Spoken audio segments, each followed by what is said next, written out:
அமராவதி ராஜ்யத்தில் இளவரசன் அதிரன் வாழ்ந்தான். அவன் மிகவும் அழகானவன், வீரமானவன். ஆனால் பெண்களை வெறுப்பவன். அவன் யாரிடமும் மென்மையாக பேச மாட்டான். அரண்மனையில் இருக்கும் பெண்களும் அவனை பார்த்து பயந்து வாழ்ந்தனர். அதிரன் பெண்களை வெறுக்க காரணம் அவன் சிறுவயதில் ஏற்பட்ட தவறான எண்ணம். அவன் தந்தை இறந்த பின் தன் தாய் வாணிதான் தன்னை கவனிக்கவில்லை என்று எண்ணி அவளிடமும் கோபம் கொண்டிருந்தான். அந்த கோபம் எல்லா பெண்களிடமும் வெறுப்பாக மாறியது. ஒரு நாள் அரண்மனையில் ஏற்பட்ட சண்டைக்கு பிறகு அதிரன் தனியாக குதிரையில் ஏறி அரண்மனையை விட்டு வெளியேறினான். கோபத்தில் அவன் மிகவும் தூரம் சென்று விட்டான்.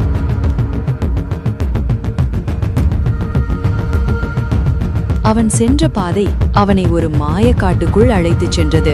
அந்த காடு மிகவும் அதிசயமானது. பெரிய மரங்கள் வானத்தை தொடும் அளவுக்கு உயரமாக இருந்தன. நீல நிற மலர்கள் இருளிலும் ஒளிர்ந்தன. சிறிய பறவைகள் பாடிய சத்தம் காற்றில் மிதந்தது. காடு முழுவதும் ஒரு மந்திர உலகம் போல இருந்தது. அதிரன் காட்டின் ஆழத்துக்குள் சென்றபோது திடீரென்று ஒரு மெதுவான குரல் கேட்டது. யாராவது இருக்கிறீர்களா? அவன் குதிரையை நிறுத்தினான். குரல் வந்த திசையில் சென்றான்.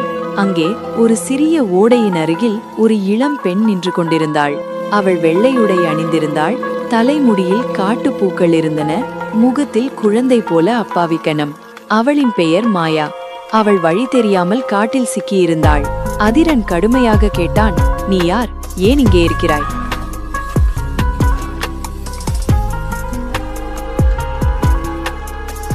மாயா அவனை பார்த்து பயப்படாமல் சொன்னாள்,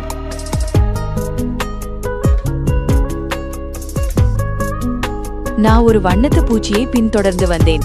பிறகு வழி தெரியாமல் போய்விட்டது. அதிரன் அதிர்ந்தான். இவ்வளவு ஆபத்தான காட்டில் மாட்டிக்கொண்டும் கூட அவள் அப்படியே சிரித்துக் கொண்டிருந்தாள். அவன் எரிச்சலுடன் சொன்னான், அப்படியா? அப்படியெனில் நீயே வெளியேறிக்கொள் என்று கூறிவிட்டு திரும்பி குதிரையில் ஏறினான். மாயா பயந்த குரலில் கூப்பிட்டாள், இளவரசா, தயவு செய்து என்னை விட்டு போகாதீர்கள். எனக்கு பயமாக இருக்கிறது. ஆனால் அதிரன் அவளை கவனிக்காமல் முன்னே சென்றான். சில நொடிகளில் காட்டின் ஆழத்திலிருந்து மாயாவின் கூச்சல் கேட்டது. ஆ, காப்பாற்றுங்கள்! அதிரன் உடனே குதிரையை நிறுத்தினான். ஒரு நொடிக்கு அவன் தயங்கினான். பிறகு தெரியாமல் அவன் மனம் கலங்கியது. அவன் திரும்பி வேகமாக ஓடினான். அங்கே சென்றபோது 3 காட்டு நாய்கள் மாயாவை சுற்றி நின்றன. பயத்தில் மாயா பின்னால் நகர்ந்தபோது கீழே விழுந்து விட்டாள். அவள் கையில் காயம் ஏற்பட்டது. அவள் அழுதபடி அதிரனை பார்த்தாள். அந்த தருணத்தில் அதிரன் வாளை எடுத்துக்கொண்டு ஓடி வந்து காட்டு நாய்களை விரட்டினான்.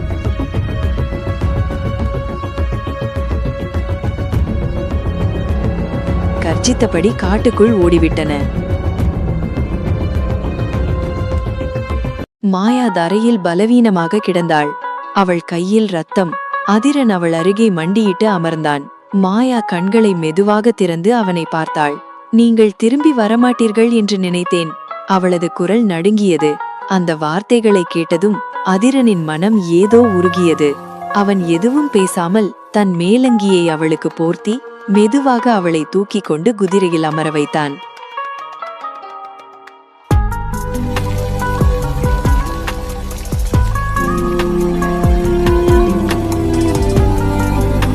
மழை ஆரம்பித்தது. மாயா குளிரால் நடுங்கினாள். அவள் பயத்தில் அதிரனின் தோளை பிடித்துக் கொண்டாள். அதிரன் முதல் முறையாக ஒரு பெண்ணை பாதுகாக்க வேண்டும் என்ற உணர்வை உணர்ந்தான். அவன் அமைதியாக அவளை அரண்மனைக்கு அழைத்துச் சென்றான். அரண்மனையில் அனைவரும் அதிர்ந்தனர். பெண்களை வெறுக்கும் இளவரசன்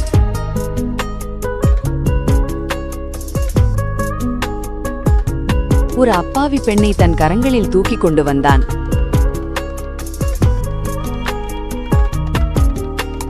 அந்த இரவு மாயாவுக்கு அரண்மனையில் தங்க இடம் கொடுக்கப்பட்டது.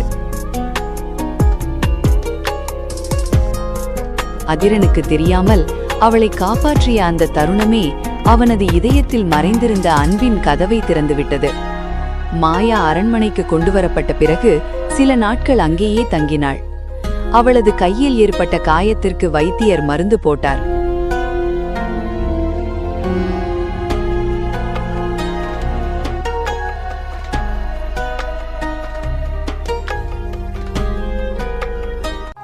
அவளது கையில் ஏற்பட்ட காயத்திற்கு வைத்தியர் மருந்து போட்டார். ஆனால் மாயா ஒரு குழந்தை போலவே நடந்து கொண்டாள். பயமில்லாமல், எல்லோரிடமும் அன்பாக. அவள் அரண்மனை தோட்டத்தில் காலை நேரத்தில் பட்டாம்பூச்சிகளை துரத்துவாள். வேலைக்கார பெண்களுடன் சிரித்து பேசுவாள். காயமடைந்த புறாக்களுக்கு தானியங்கள் கொடுப்பாள். அவள் சிரிக்கும்போது பல வருடங்களாக அமைதியாக இருந்த அரண்மனை கூட உயிர் பெற்றது போல தோன்றியது. இளவரசன் அதிரன் இதை தொலைவில் இருந்து பார்த்தான். முதலில் அவன் அவளை கவனிக்கவில்லை. குணமடைந்ததும் அவள் போய்விடுவாள் என்று நினைத்தான். ஆனால் மாயா அவனை பார்த்தாலே சிரித்தாள். ஒரு நாள் காலை அதிரன் தோட்டத்தில் தனியாக நின்று கொண்டிருந்தான். மாயா கையில் சில காட்டுப்பூக்களுடன் அவன் அருகே வந்தாள். இது உங்களுக்காக என்று ஒரு சிறிய வெள்ளை மலரை அவன் கையில் வைத்தாள். அதிரன் கோபமாக கேட்டான், நான் கேட்டேனா? மாயா சிரித்தபடி சொன்னாள், இல்லை, ஆனால் நீங்கள் ஒருபோதும் மலர் வாங்கியதில்லை போல தெரிகிறது. அதிரன் எதுவும் பேசவில்லை. ஆனால் மலரை எரியவில்லை. அதை கையில் வைத்தபடியே நின்றான். அடுத்த நாள் மாயா அரண்மனை சமையலறையில் வேலைக்காரிகளுடன் பழங்கள் வெட்டி கொண்டிருந்தாள். அப்போது ஒரு சிறிய மான் அரண்மனை தோட்டத்திற்குள் காயமடைந்து வந்தது. எல்லோரும் பயந்து விலகினர். மாயா மட்டும் மெதுவாக அதன் அருகே சென்று அதன் காயத்தை கட்டினாள். மான் அமைதியாக அவள் அருகே நின்றது. அதை பார்த்த அதிரன் ஆச்சரியப்பட்டான். அவன் மாயாவிடம் கேட்டான், உனக்கு பயமில்லையா? மாயா குழந்தை போல சிரித்தாள். அன்பாக பேசினால் யாருக்கும் பயம் இருக்காது. அந்த பதில் அவனது மனதை தொட்டது. நாட்கள் கடந்து சென்றன. அதிரன் மெதுவாக மாயாவுடன் பேசத் தொடங்கினான். அவள் அவனிடம் காட்டில் பார்த்த விசித்திரமான பறவைகள் பற்றி சொல்வாள். நிலவொளியில் மலரும் மலர்கள் பற்றி சொல்வாள். மழை வரும்போது மண்வாசனை பிடிக்கும் என்று மகிழ்ச்சியாக சொல்வாள். அதிரன் முதல் முறையாக ஒருவரின் பேச்சை கவனமாக கேட்டான். ஒரு மாலை மாயா அரண்மனை படிகளில் ஓடிக்கொண்டிருக்கும்போது அவள் கால் வழுக்கி கீழே விழப்போகிறாள். உடனே அதிரன் ஓடி அவளை பிடித்தான். மாயா பயத்தில் அவன் கையை இறுக்கமாக பிடித்தாள். சில நொடிகள் இருவரும் ஒருவரை ஒருவர் பார்த்தனர். மாயா மெதுவாக சிரித்தாள். நீங்கள் எப்போதும் என்னை காப்பாற்றுகிறீர்கள். அதிரன் உடனே அவளை விடுவித்தான். ஆனால் அவனது இதயம் வேகமாக துடித்தது. அந்த இரவு அவன் தூங்க முடியவில்லை. மாயாவின் சிரிப்பு, அவளது கண்கள், அவள் சொன்ன வார்த்தைகள் அனைத்தும் அவன் மனதில் சுற்றி கொண்டிருந்தன. மற்றொரு நாள் மாயா அரண்மனை தோட்டத்தில் ராணி வாணியுடன் அமர்ந்து மலர் மாலை செய்து கொண்டிருந்தாள். ராணி வாணி சிரித்தபடி மாயாவின் தலைமுடியில் பூ வைத்தாள். அதை தொலைவில் பார்த்த அதிரன் நின்றுவிட்டான். மாயா ராணியிடம் சொன்னாள், அம்மா மாதிரி இருக்கிறீர்கள். அந்த வார்த்தையை கேட்ட ராணியின் கண்களில் கண்ணீர் வந்தது. அதை பார்த்த அதிரனின் இதயம் திடீரென்று கனிந்தது. பல ஆண்டுகளாக தன் தாயை பார்த்தும் பேசாமல் இருந்தவன் முதன்முறையாக அவளை வேறு பார்வையில் பார்த்தான். அன்று இரவு மாயா அரண்மனை மாடியில் நிலவை பார்த்து கொண்டிருந்தாள். அதிரன் அமைதியாக அவள் அருகே வந்தான். நீ வந்த பிறகு ஏன் எல்லாம் மாறிக்கொண்டிருக்கிறது என்று அவன் கேட்டான். மாயா அவனை நோக்கி சிரித்தாள். நான் எதையும் மாற்றவில்லை. நீங்கள் மறந்து போன நல்ல மனதை மட்டும் நினைவூட்டினேன். அந்த வார்த்தைகள் அதிரனின் இதயத்தில் ஆழமாக பதிந்தன. அவன் உணர்ந்தான். மாயாவை பார்த்தால் அவனுக்கு கோபம் வரவில்லை.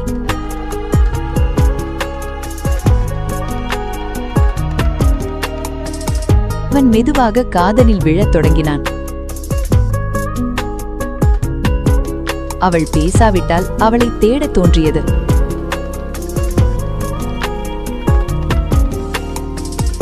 அவள் சிரித்தால் அவனும் சிரிக்க விரும்பினான்.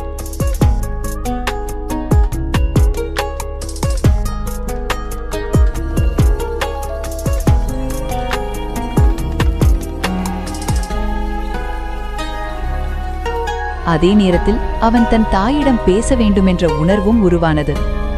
மாயா வந்தது ஒரு சாதாரண சந்திப்பு அல்ல. அவள் அவனது இதயத்தையும் அவன் குடும்பத்தையும் மீண்டும் இணைக்க வந்தவள்.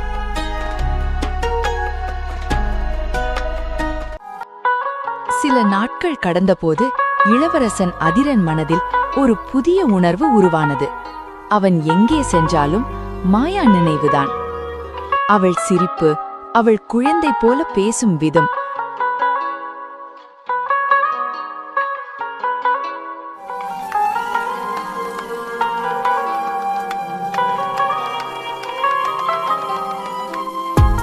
அவள் எல்லோரிடமும் காட்டிய அன்பு, இவை அனைத்தும் அவன் இதயத்தை மெதுவாக மாற்றிவிட்டன.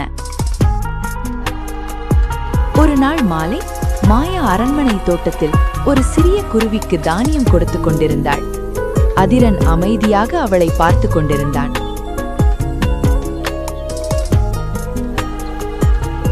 மாயா திரும்பி அவனை பார்த்ததும் சிரித்தாள்.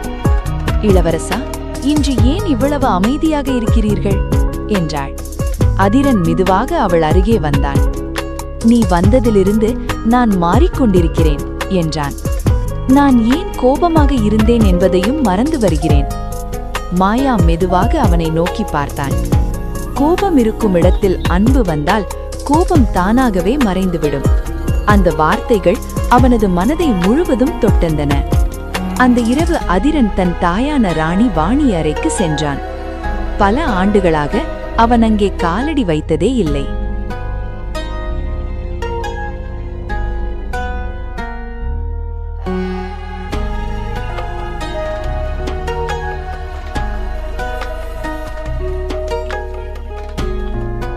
ராணி அவனை பார்த்து அதிர்ச்சி அடைந்தாள். அதிரன் மெதுவாக அவளிடம் சென்றான்.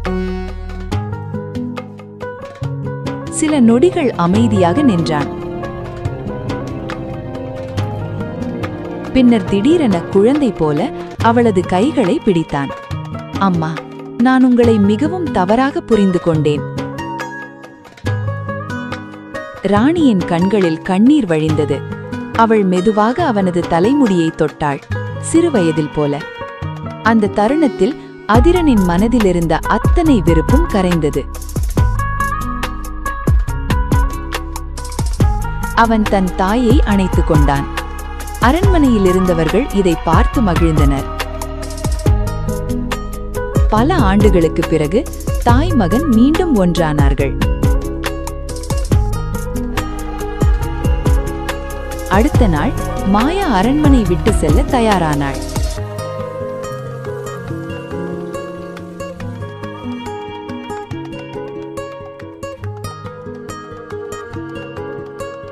அவள் காட்டுக்கு திரும்ப வேண்டும் என்று சொன்னாள்.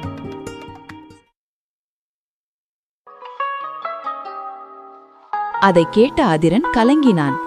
நீ போகக்கூடாது என்றான். மாயா அமைதியாக சிரித்தாள். நான் இங்கே இருக்க வேண்டிய காரணம் முடிந்துவிட்டது. நீங்கள் நல்லவராக மாறிவிட்டீர்கள். அதிரன் அவளது கையை பிடித்தான். முதல் முறையாக அவன் மனதை வெளிப்படுத்தினான். இல்லை, நீ இல்லாமல் இந்த அரண்மனை வெறுமையாகிவிடும். நீ வந்த பிறகுதான் நான் சிரிக்க கற்றேன். என் தாயை மீண்டும் நேசிக்க கற்றேன். நான் உன்னை நேசிக்கிறேன் மாயா. மாயாவின் கண்கள் ஒளிர்ந்தன. அவள் மெதுவாக சிரித்தாள். நான் காத்திருந்த வார்த்தை அதுதான். அந்த நேரம் மாயாவை சுற்றி மெதுவான தங்க ஒளி பரவ தொடங்கியது. அதிரன் ஆச்சரியமாக அவளை பார்த்தான். மாயா மெதுவாக சிரித்தாள். சில நேரங்களில் ஒருவரின் வாழ்க்கையை மாற்றுவதற்காகவே விதி சிலரை அனுப்பும். அதிரன் சிரித்தான். அப்படியானால் என் இதயத்தை திருட வந்த மந்திர பெண்ணா நீ? மாயா சிரித்தாள். இருவரும் அரண்மனை தோட்டத்தில் நிலவொளியில் நின்றனர். மலர்கள் மெதுவாக மலர்ந்தன. காற்றில் மந்திர ஒளி பரவியது. சில மாதங்கள் கழித்து அமராவதி ராஜ்யம் முழுவதும் கொண்டாட்டம் நடந்தது.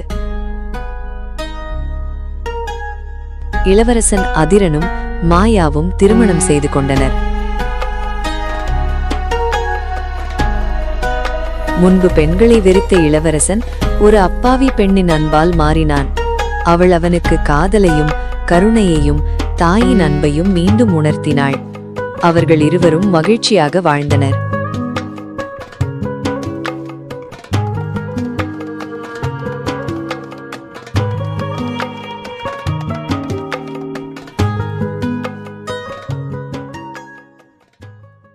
இந்த கதை உங்களுக்கு பிடிச்சிருந்தால் எங்கள் சேனலை சப்ஸ்கிரைப் செய்யுங்கள், லைக், ஷேர் செய்ய மறக்காதீர்கள்.